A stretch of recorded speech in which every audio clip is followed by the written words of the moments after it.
Médica, hoy viernes de endocrinología, conversando con el doctor Cristian de los Santos sobre infecciones respiratorias en el paciente diabético. Si usted tiene alguna duda, lo que resta de programa puede comunicarse con nosotros al 809-682-9850. También puede hacerlo a través de la línea internacional 833-380-0062. Doctor, usted decía que el paciente con diabetes, por algún tema con la glucosa en sangre, puede que aún en medio de un proceso infeccioso respiratorio puede no presentar fiebre. ¿Cuáles son las manifestaciones o esos síntomas que puede tener el paciente diabético ante una infección respiratoria a los que hay que poner atención? Los síntomas son los propios y comunes de cualquier proceso respiratorio. Lo único que el paciente diabético puede tener una exacerbación del tema de la tos, especialmente en las noches. Porque los pacientes diabéticos tipo 2, que son los más frecuentes, también están muy asociados a obesidad, y la obesidad puede estar asociada a un proceso que se llama apnea del sueño o dificultad para respirar durante la noche. También hay alteración del ritmo de la respiración, de la frecuencia respiratoria, ya que estos pacientes pueden tener un defecto en el control central, o sea, del sistema nervioso central de la respiración. Los diabéticos, especialmente cuando ya están muy descompensados, pueden tener con elevación de la glicemia mayor riesgo de infecciones. De hecho, se establece por el CDC de Atlanta que los pacientes diabéticos tienen alto riesgo para morir, alto riesgo de muerte por neumonía. O sea, que una neumonía no debe ser pasada por alto, o tratarlo como algo sencillo en un paciente diabético. Debe ser un criterio, incluso a valorarse de ingreso.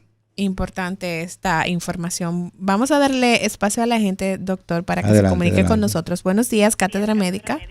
Buenas, sí, por favor. Yo le estoy llamando de Sabana Perdida. Sí, adelante. Sí, con relación a la TSH, ya tienen me chequean cada 3 meses y en las últimas 3 analíticas me ha ido subiendo la TSH y está recientemente ahora, que lo acabo de hacer hace la otra semana, está en 17 déjeme decirle, perdón, y sí, me han ido bajando la dosis. Sí, exacto, ya estoy en 50, decían que estaba, y aún sigue ese problema.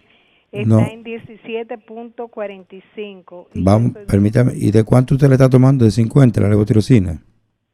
La última que me bajaron, sí. Bueno, realmente no es bajarla la dosis, es lo contrario, hay que subirla. Le explico, porque la levotirosina lo que vaya a suplir la falta que usted tiene de hormona tiroidea, que se llama T4 y T3. Entonces, la TSH no se produce en la tiroides, la TSH se produce en la hipófisis y recibe una información en la sangre de los niveles de T4 y T3. Cuando los niveles de T4 y T3 son bajos, la TSH sube en el cerebro con la intención de estimular a la tiroides a que produzca más hormonas tiroideas. O sea, la TSH es la hormona estimulante del tiroides y ella está alta porque la cantidad de hormona que usted produce es muy poca. Entonces el médico endocrinólogo lo que hace es ajustar la dosis de la levotirosina hasta que mantener una TSH que esté en niveles al menos de 2.5 hasta 3.5. O sea que en vez de bajar la dosis, lo que a usted se le recomendaría es que le suba la dosis. Tiene que revisar con su endocrinólogo, porque en vez de bajar la dosis, lo que hay que subirle un poco más la dosis. Bien, vamos a seguir con la gente, doctor. Buenos días, Cátedra Médica. A su orden. Buenos días. Sí, buenos días. Por favor, yo quería preguntarle al doctor, una persona que tiene una glicemia en 101, entonces, aparte de eso, tiene lupus, y ¿usted cree que sea el lupus o el azúcar, no sé, que le pudo haber provocado nódulos en la tiroides y también bronquiectasia? ¿Usted está tomando prednisona? No, estoy tomando hidroxiquinoleína. Muy bien. Escuche por la radio. El lupus es una enfermedad de afectación sistémica que puede afectar cualquier órgano del cuerpo. Se puede afectar por esta enfermedad. Y lo de la tiroides puede ser un epifenómeno o una coincidencia. Usted pudo haber tenido un virus que afectara a su tiroides y tener una tiroiditis crónica. Lo de la glicemia en 101 no llama mucho la atención ahora mismo porque es 101. Sin embargo, debe vigilar la glicemia, ver el tratamiento que está usando y hacerse una hemoglobina glicada o hemoglobina glucosilada para establecer el promedio de su azúcar en los últimos 3 meses. Y en base a eso llegar entonces a una conclusión diagnóstica, ya que la glicemia en ayunas solamente detecta a los pacientes diabéticos en el 25% de los casos o menos. O sea que en los primeros años de diabetes la glicemia va a salir casi siempre normal o muy levemente alterada cuando se hacen ayunas. Bien, 809-682-9850, la línea de contacto nacional aquí en cabina, y 833-380-0062 si usted tiene alguna duda con relación al tema del día de hoy o cualquier tema de endocrinología puede comunicarse con nosotros. Recordarles también que el doctor Cristian de los Santos tiene consulta privada, está en el Consultorio Médico Jerusalén. Allí usted puede comunicarse al 809-221-6558. También está en el Hospital Dr. Vinicio Calventi. Allí lo pueden conseguir en el 809-548-1166 y tiene también consulta en su oficina privada 809-287-6145. Que me dijo el doctor Jefferson un día, tú tienes que decir, también sí, el Centro Médico Dr. Jefferson. Dice, está caliente ahí este. Dice Liz, el que Liz y a Mauro no le mencionaron su clínica, me dijo un día. Está en el Centro Médico Dr. Jefferson. Ahí tiene que ayudarme con los teléfonos. En la Avenida Las Palmas, sí. Ese es el 809-287-6145. Decirles que también estamos brindando nuestro servicio en el Hospital Elías Santana, que se llama Los Americanos, Hospital de la Vista en Los Alcarrizos, los martes y jueves. Estamos a sus órdenes. Ahí estamos para servirle. Y hay que aclararles que cuando los pacientes... Una pregunta, ¿cómo anda la práctica social, política en este momento? Porque estoy viendo unos amagues tuyos. Háblanos de eso. ¿Cómo, doctor? Ay.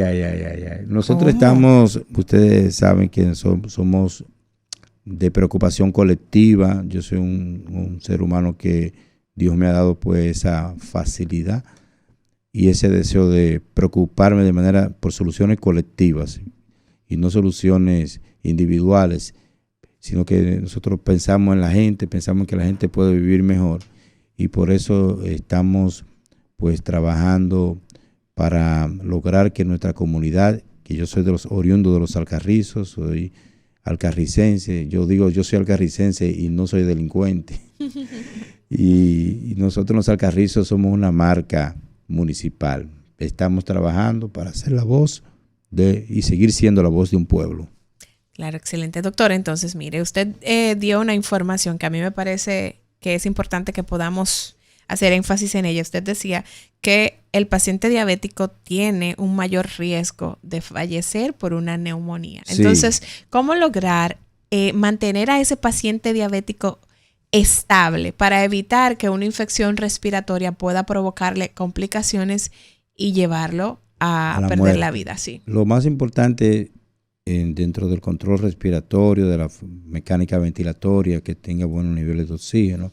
Este paciente necesita antibióticos, que ya el médico, pues endocrinólogo o el neumólogo, pues en asociación pueden decidir cuáles antibióticos van a administrar a ese paciente, pero es importante el control metabólico, el control del nivel de azúcar, que no es lo único, pero sí es importante decir que cuando el azúcar está alta, los pacientes se empeoran, se complican, y de hecho la infección puede subir el azúcar también, pero es frecuente ver infecciones ocultas en los diabéticos. Dentro de ellas decimos infecciones ocultas que no tienen muchos síntomas y que están ahí, que puede ser una otitis media, que puede ser una mucormicosis, se llama rinofaringia, puede haber infecciones dentarias, las infecciones gingivales son frecuentes y estas infecciones se pueden complicar con infecciones respiratorias altas y bajas. Entonces los pacientes ameritan tener un control metabólico desde cerca. No es que me tomé la pastilla y no supe cómo me fue con el azúcar. Hay pacientes que se saltan los días, le dan vacaciones a la insulina, se la ponen un día sí, un día no. Vacaciones a la insulina, eso sí. Es peligroso, ¿eh? Eso es peligrosísimo. Vamos a seguir con la gente, doctor. Buenos días, Cátedra Médica. Buen día. Sí, adelante. Adelante, Albert. ¿Cuál puede ser el TSH normal o ideal para una persona de 65 años?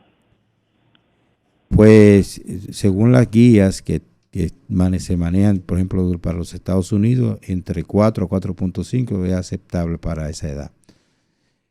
O sea, cada paciente, cada edad, vemos el contexto, dónde vive el paciente, si la exposición que tiene o el consumo de yodo que puede tener, si vive cerca de la costa o no vive cerca de una costa, dependiendo del tipo de sal que ingiere en su comunidad.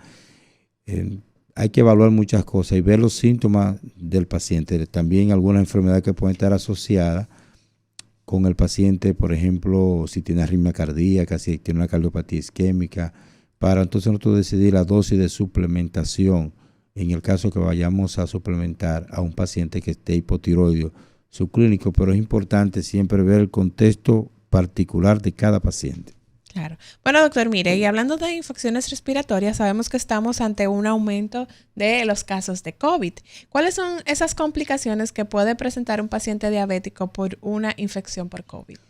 Puede tener, pueden ser muy graves. Realmente, con este tema del COVID-19 que está resurgiendo, diríamos, sí, ¿verdad? Muchos casos cada día, y tenemos los problemas del EpiInfo que decía el doctor Amaury al principio, de que no se están notificando las cosas de manera con una realidad correcta, claro, y muchas pruebas que dan negativas. Tenemos muchas dificultades, pero los problemas son graves. Se puede haber complicaciones de derrame pleural, que significa que la parte externa del pulmón, una membrana que se llama pleura, que una recubierta que tiene, se inflame y produzca líquido. Puede haber falla cardíaca asociada y eso también puede provocar derrame pleural.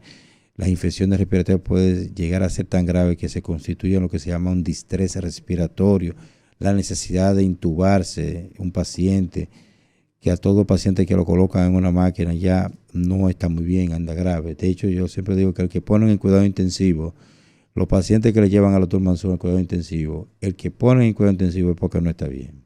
La mortalidad del que entra a esa sala de cuidado intensivo es muy alta, porque si entró ahí es porque está muy grave. Sí, claro, hay que ponerle mucho más atención. Entonces, doctor, el manejo con los pacientes diabéticos ante casos de infecciones respiratorias, ante este mismo caso de COVID, que es lo que está preocupando más en este momento, ¿son diferentes al paciente que no es diabético o se siguen las mismas pautas?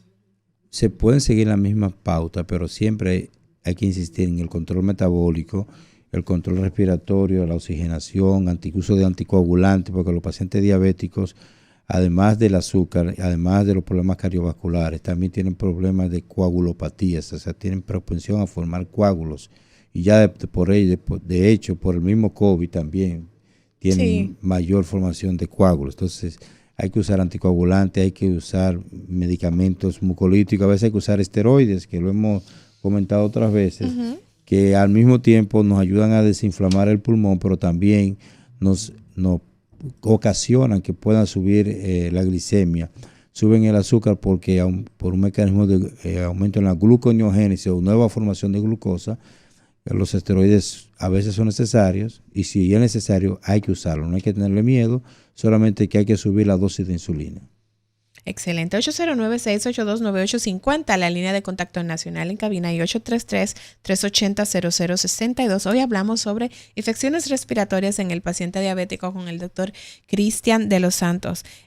Doctor, entonces usted hablaba del tema de mantener los niveles de glucosa en sangre estables en el paciente diabético. Estables diríamos que pudiera ser, si es una persona ya de 60, 65 años, 70 años o más, pudiéramos asumir que pudiera ser adecuado hasta 180 para esa persona. Incluso, de hecho, un paciente que si se va a someter a un procedimiento... Pero eso en el paciente diabético mayor, en el paciente mayor. En otro paciente pudiéramos decir de 100 a 140. En un paciente como una regla diabético general para que los amigos pues se aprendan. Si un paciente se mantiene entre 100 y 140 está bien controlado a cualquier hora del día, y tomar en cuenta que si se va a medir la glicemia debe saber si ha ingerido alimento, y si ha ingerido alimento esperar al menos 2 horas para darle tiempo a que su páncreas produzca la cantidad de insulina que es necesaria, o que la pastilla que toma o la insulina que se administra le haga efecto esperar 2 horas. No debe medírsela antes de esas 2 horas, porque en las primeras 2 horas va a estar alta, le va a ocasionar confusión, inquietud, ansiedad, se va a angustiar porque va a tener 300, 400. Si una gente se alimenta, se come su almuerzo y se la mide antes de la hora y es diabético, lo más seguro es que la va a tener 300 y pico. Entonces eso le crea angustia. Hay que decirle, mire, tiene que esperar 2 horas. Si es en ayunas, no es bueno que la tenga tampoco muy baja la glicemia. Por eso hablamos de ese rango de 100 a 140, para que decir que está adecuado, que está más o menos en control de su diabetes. Si un paciente diabético la tiene en ayunas en 80, en 75, probablemente este paciente va a caer en una hipoglucemia, que es lo contrario, es una crisis aguda, y eso pues puede empeorar porque la hipoglucemia también produce una hiperoxidación, aumento de radicales libres en las células, y es lo que hace que puede precipitar arritmia cardíaca, infarto agudo del miocardio. O sea que no es bueno ni tenerla abajo, dicen los pacientes, como quiere malo, si me sube mucho y me baja también. Hay que mantenerla en equilibrio. Hay que tratar de mantener un equilibrio, por eso es importante que el paciente aprenda al automonitoreo, tener su aparatito para medirse el azúcar. Bien, vamos a darle espacio a la gente. Buenos días, Cátedra Médica. Cátedra Médica, porque la salud merece respeto. Excelente. Excelente, sí. Buenos días, Gracias. adelante. Hace 8 meses yo tenía mi colesterol 200. Y hace un mes que fui a tomarme y lo encontré de 239. ¿Qué? Yo no siento que hice desarreglo. Sin tomar medicamentos. Me indicaron la Robascol. Ok. Para 2 meses. ¿Qué por ciento debería bajar esa pastilla? Y si hay alguna problema era contrario a las otras actividades saludables. Sí. Le escucho por la radio. Muchísimas gracias por su llamada. No dijo de cuánto era el Robascol. Bueno, pues hay de 20, de 10, de 40. Esto es rosuvastatina, es un buen medicamento para controlar el colesterol. Debe tomarse en la noche siempre, preferiblemente en la noche, aunque hay investigaciones que pues dicen que ese tipo de estatina pudiera usarse también en otro horario. Pero lo mejor es tomarlo a la hora de la noche, y la razón de que la medicina del colesterol se toma en la noche es que la actividad metabólica que forma colesterol depende de una enzima que está más activa en las horas de la noche. Entonces, nosotros le recomendaríamos que siga tomando su medicamento, vigilar el proceso de dieta, de ejercicio, y la alteración no fue mucho, fue de 212 a 239, no hubo mucha variación realmente, pero tomar medicamento, valorar con su médico si además de la rosuvastatina tuviera que agregarle otro componente, si aplica, si su función renal y hepática están bien, pudieran entonces agregarse otro medicamento que se llama ezetimibe, que viene combinada la rosuvastatina con el ezetimibe, y así ayudaría a que bajara un poquito más el colesterol. Bien, antes de recibir vamos a darle chance a este oyente primero. Buenos adelante. días, Cátedra Médica. Sí, a lo bueno. Sí, adelante. Sí, yo quiero preguntarle al doctor. Adelante. Yo estoy cuando Lidara Sí. 750 y quiere, Sí. y me indicó también en una Q10. No le entendimos muy bien ahí. Repita, por La favor. última, no se escuchó bien. La vitamina Inmovir. Inmovir Q10 y Q10 Plus. Me dijeron uso continuo de la vitamina también. Yo quiero saber si cómo yo la debo tomar, si es uso continuo como una vitamina. Y la metformina, yo quiero saber si hace daño en los riñones a la larga. No. ¿Cuánta libra pesa usted? Yo estaba pesando 148 y mido 5'8". Ok, usted tiene un buen peso para su estatura. Pues parece que su médico consideró que una dosis baja de metformina, es una dosis baja de 750 miligramos una vez al día, para ayudarlo a mejorar su control metabólico, su control glucémico. Si con esa dosis se mantiene una hemoglobina glucosilada entre los 7 y 7.5, usted estaría en un buen control de su diabetes. Si está bien aceptable, diríamos. Y con relación a lo de la Inmovir, que es una vitamina, quizás su médico se la puso de uso continuo, pero entiendo que será por algunos meses, no de por vida. Lo que importa sí es saber que la metformina no tiene por qué dañar los riñones, incluso en los pacientes ya prediálisis y que tienen insuficiencia renal, ya con falla renal, podemos usar baja dosis de metformina. La metformina no daña los riñones, la metformina no daña el hígado tampoco. La metformina es un buen medicamento, es el medicamento hasta ahora más inocuo o sea, menos dañino, menos perjudicial para tratar la diabetes y la prediabetes, y que ha demostrado la metformina incluso prevención de diabetes, evitar que los prediabéticos se conviertan en diabéticos, hasta en un 31%. Bien, entonces doctor, hablábamos antes de recibir estas llamadas de la importancia de mantener los niveles de glucosa en sangre estables, en un rango que se considere estable. Esa palabra que tú dices es muy importante, estable, porque estable significa que se mantenga en un rango, en un nivel, porque la gente piensa, se hace la pruebita con el dedito, como dicen ellos, y piensan que 103, ellos están felices, y piensan que ese 103 es del día entero, de la noche entera, de la semana entera. Y eso es una fotografía instantánea de ese momento, de ese segundo, de ese momento. Pero o sea, si a los 10 minutos se la hace, pues no va a estar en 103, va a estar quizá en 100 o en 120, dependiendo de varias cosas, varios factores. Entonces, estable significa que lo mantenga en un rango, porque es normal que la glicemia suba y baje, dependiendo de nuestro estado de ánimo, si dormimos bien, si comimos, la ingesta de alimentos, qué comimos, eso va a hacer que la glicemia suba o baje.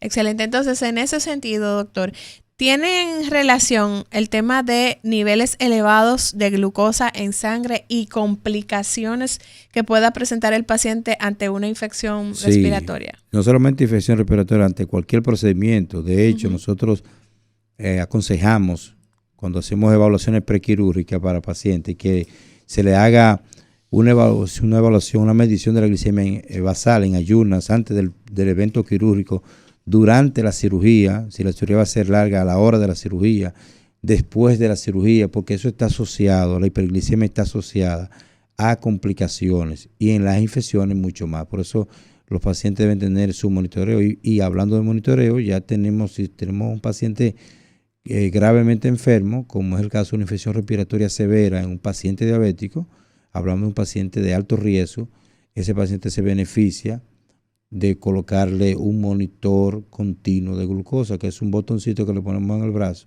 y eso nos permite medir la glicemia cada minuto.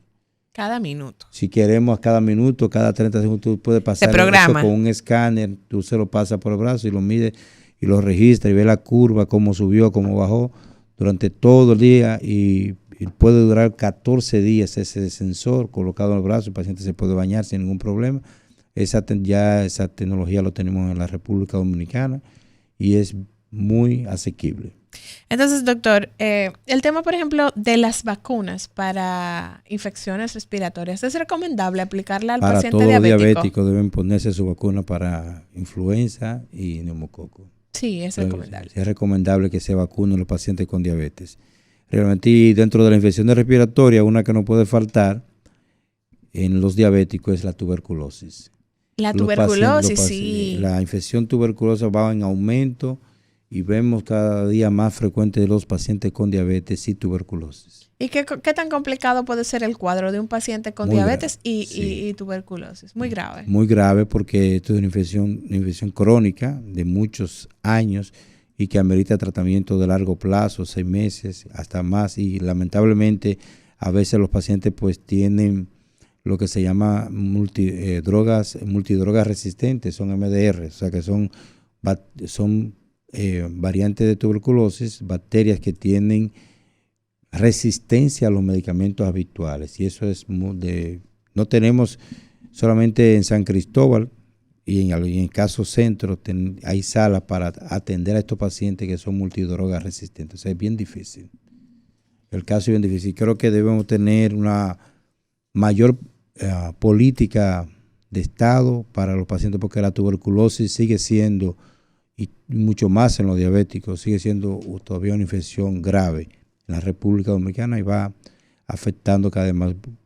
Pronto vamos a hablar con el doctor Mansur sobre el tema de la tuberculosis y cómo vamos en la República Dominicana. Sí, claro que sí. Hay que seguir orientando a la gente con relación a estos temas para que la gente aprenda a cuidarse. Y usted, si es diabético, sepa que es importante que usted pueda darse el seguimiento adecuado para que evite complicaciones y para que evite poner su vida en riesgo. Así que puede pasar por la consulta del doctor Cristian de los Santos, quien está en el consultorio médico Jerusalén en el teléfono 809-221-6558. Está en el hospital Dr. Vinicio Calventi, 809-548-1166. Y en el Centro Médico Dr. Jefferson usted lo puede encontrar en el 809-287-6145. Doctor, llegando casi al final del programa del día de hoy, nos gustaría que usted pudiera dejar recomendaciones generales, tanto para el paciente diabético como para el paciente que no lo es, para cuidarse debidamente. El paciente que no es diabético, cómo evitar la diabetes. El paciente que es diabético, cómo mantenerla controlada, y también